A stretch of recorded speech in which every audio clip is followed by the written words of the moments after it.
Hello guys, அஸ்ஸலாமு அலைக்கும். Welcome to ஷைகுல் பார்வை. ஸோ ரொம்ப நாள் எனக்கு இந்த சைனீஸ் டிஷ் பண்ணணும்னு ரொம்ப ஆசையாக இருந்தது. ஸோ அதை தான் இங்கே நான் இன்னைக்கு ட்ரை பண்ணியிருக்கேன். இன்னைக்கு நான் ட்ரை பண்ண ரெசிபி தான் மங்கோலியன் சிக்கன். ஸோ வாங்க எப்படி பண்ணுறதுன்னு நம்ம இந்த வீடியோவில் ஃபுல்லாக பார்க்கலாம். ஸோ வீடியோ ஃபுல்லாக பாருங்கள். ஸோ வாங்க நம்ம வீடியோக்குள்ளே போகலாம்.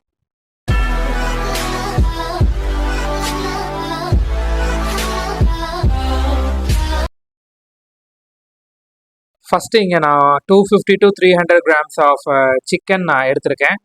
இதில் நம்ம என்ன பண்ணலான்னா, ஒரு க்யூபாக வெட்டிக்கோங்க போன்லெஸ்ஸை.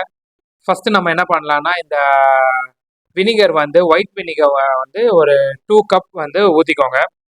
ஸோ ஊற்றிட்டு இதுக்கு ஆல்டர்னேட்டாக அவங்க ரியலில் என்ன பண்ணுவாங்கன்னா ஒயின் ஊற்றுவாங்க. ஸோ நான் அதுக்கு பதிலாக வினிகர் ஊற்றிருக்கேன்.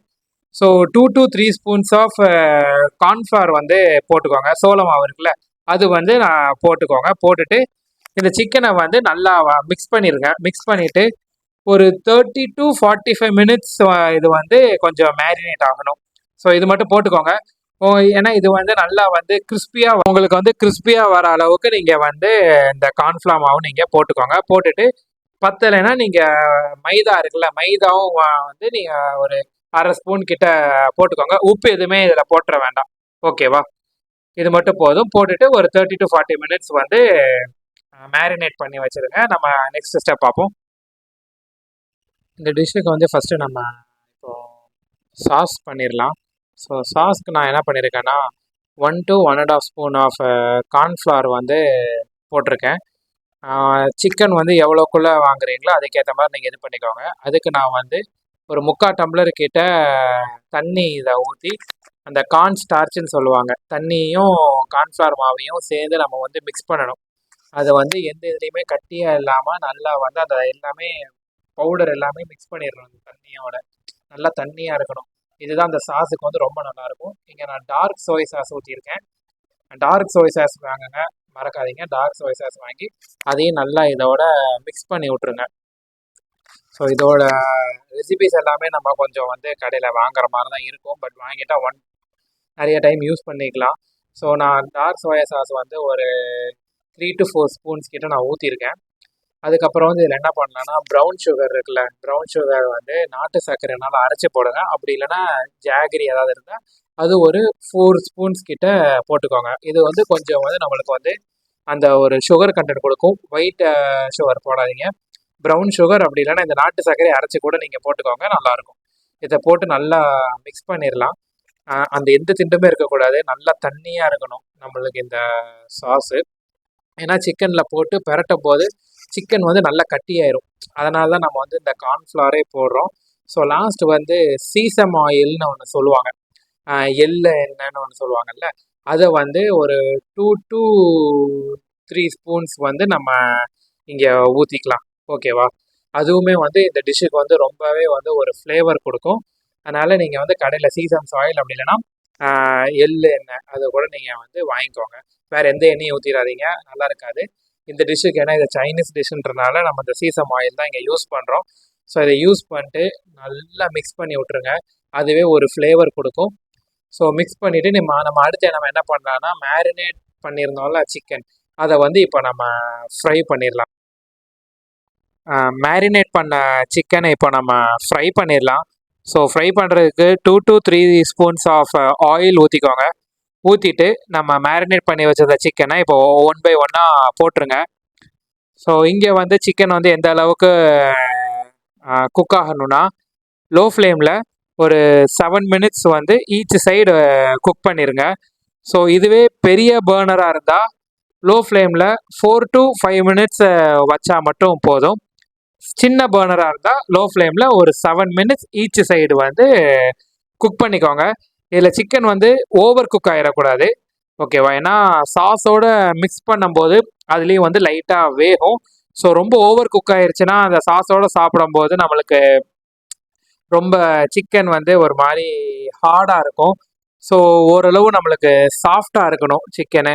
மோஸ்ட்லி சைனா அவங்கெல்லாம் ரொம்ப ஹார்டாக சாப்பிட மாட்டாங்க, நல்லா ஜூஸியாக சாஃப்டாக தான் சாப்பிடுவாங்க. ஸோ அதுக்கேற்றனால நான் இந்த ஒரு மெஷர்மெண்ட் நான் சொல்கிறேன். ஸோ 7 minutes மட்டும் ஈச் சைடு குக் பண்ணிக்கோங்க. குக் பண்ணியாச்சு. இப்போ நம்ம வந்து இன்னொரு சைடு திருப்பி போட்டுட்டு ஒரு 7 மினிட்ஸ் விட்டுட்டு நம்ம இந்த சிக்கனை வந்து தனியாக எடுத்து வச்சிடலாம். ஸோ இதுக்கப்புறம் நம்ம இதுக்கு முன்னாடி வந்து சாஸ் பண்ணியிருப்போம்ல, அதோட வந்து இதை நம்ம மிக்ஸ் பண்ணி நம்ம அப்புறம் சர்வ் பண்ணிடலாம். ஸோ வாங்க, சிக்கன் ஃப்ரை பண்ண அதே பேனில் இப்போ நம்ம இந்த டிஷ் செஞ்சிடலாம். ஸோ ஃபஸ்ட்டு நம்ம வந்து கார்லிக் வந்து ஒரு 10 கார்லிக்ஸ் கிட்ட பூண்டு வந்து 10 கார்லிக் கிட்ட பூண்டு எடுத்துகிட்டு நம்ம சின்ன சின்னதாக சாப் பண்ணிக்கோங்க. இந்த மாதிரி சாப் பண்ணிட்டு எண்ணெயோடு போட்டு நம்ம நல்லா மிக்ஸ் பண்ணிடலாம். ஸோ இந்த கார்லிக் வந்து நல்லா பொரிஞ்சு வரும்போது நெக்ஸ்ட்டு வந்து இஞ்சி இருக்குல்ல, இஞ்சியும் நல்லா சின்ன சின்னதாக வெட்டி இதோட போட்டு மிக்ஸ் பண்ணிடுங்க. ஸோ ரெண்டும் பொரிஞ்சு ஒரு ஃப்ளேவர் ஒன்று கொடுக்கும்போது நம்ம என்ன பண்ணலாம்னா நெக்ஸ்ட் ஸ்டெப் வந்து காஞ்ச மிளகா இருக்குல்ல, காஞ்ச மிளகாவை வந்து 4 வெட்டி ஒரு 3 காஞ்ச மிளகா இங்கே எடுத்துருக்கேன், அதை 2 வெட்டி நம்ம இப்படி ஊற்றிடலாம், போட்டுக்கலாம். அதுக்கப்புறம் நம்ம என்ன பண்ணலான்னா நம்ம எடுத்து வச்சுருந்தோம்ல சாஸை எடுத்து இதோட போட்டு நல்லா நம்ம மிக்ஸ் பண்ணிடுவோம். இந்த சாஸோட டெக்ஸ்டர் எப்படி வரணும்னா, இப்போ நம்ம இங்கே கார்ன்ஃப்ளவர் இது போட்டிருக்கனால நல்லா கிண்டிகிட்டே இருக்கும்போது அது வந்து ஒரு ஸ்டேஜில் வந்து கட்டியாக ஆரம்பிக்கும். அதை நான் இந்த வீடியோவில் உங்களுக்கு நான் காட்டுறேன். ஒரு ஸ்டேஜில் வந்து கிண்டும் போதே அந்த கார்ன்ஃப்ளவரோட வேலையை வந்து அது செய்யும், நல்லா கட்டியாக ஆரம்பிக்கும். ஸோ கட்டியான ஸ்டார்ட் பண்ணோன்னா நம்ம இப்போ என்ன பண்ணிடலான்னா சிக்கனை வந்து போட்டு இதோட நம்ம மிக்ஸ் பண்ணிடலாம். இந்த பார்த்தீங்களா, சைடில் வந்து அந்த எண்ணெய் பிரியும் போது அப்படியே லைட்டாக மிடில் இருந்து கொஞ்சம் கட்டியாக ஆரம்பிக்கும். இப்போ ஓரளவு கட்டி ஆயிருச்சு. நான் வந்து இது எப்படி சாப்பிட்டேன்னா நல்லா கட்டியாகவே சாஸ் மேக் பண்ணி சாப்பிட்டேன். நீங்கள் லைட்டாக தண்ணியாக இருக்கும் போதே கூட நீங்கள் சிக்கனை போட்டுக்கலாம். சிக்கனை போட்டோன்னே அதை மிக்ஸ் பண்ணும் போதுமே இன்னும் நல்லா கட்டியாயிரும். ஸோ இந்த டெக்ஸ்டரில் வரணும் அந்த டிஷ்ஷு பண்ணுறதுக்கு. ஸோ இந்த டெக்ஸ்டரில் வந்தோடனே நம்ம இப்போ என்ன பண்ணிடலான்னா சிக்கனை வந்து இப்போ நம்ம போட்டுருவோம். போட்டு நல்லா நம்ம அந்த சாஸோடே நம்ம நல்லா மிக்ஸ் பண்ணிடணும்.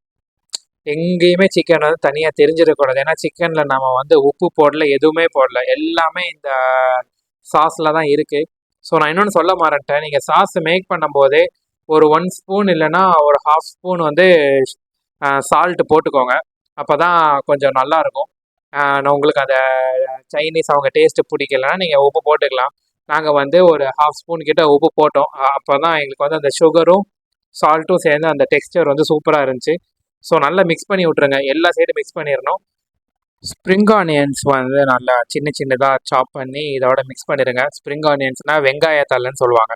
ஸோ அதை நம்ம நல்லா சின்னதாக வெட்டி நம்ம இதோட மிக்ஸ் பண்ணிடலாம். அவ்வளோதான், முடிஞ்சுது. ஸோ நம்மளுக்கு இங்கே மங்கோலியன் சிக்கன் வந்து ரெடி ஆயிருச்சு. ஸோ அவ்வளோதான். இதோட ப்ராசஸ் டைம் வந்து எனக்கு கரெக்டாக 40 மினிட்ஸ் ஆச்சு, including marination of chicken. So thank you guys. இந்த வீடியோ பிடிச்சிருந்தா லைக் பண்ணுங்கள், ஷேர் பண்ணுங்கள். என்னோட சேனலான ஷைகுல் பார்வையை சப்ஸ்கிரைப் பண்ணுங்கள். So see you on next video. Bye.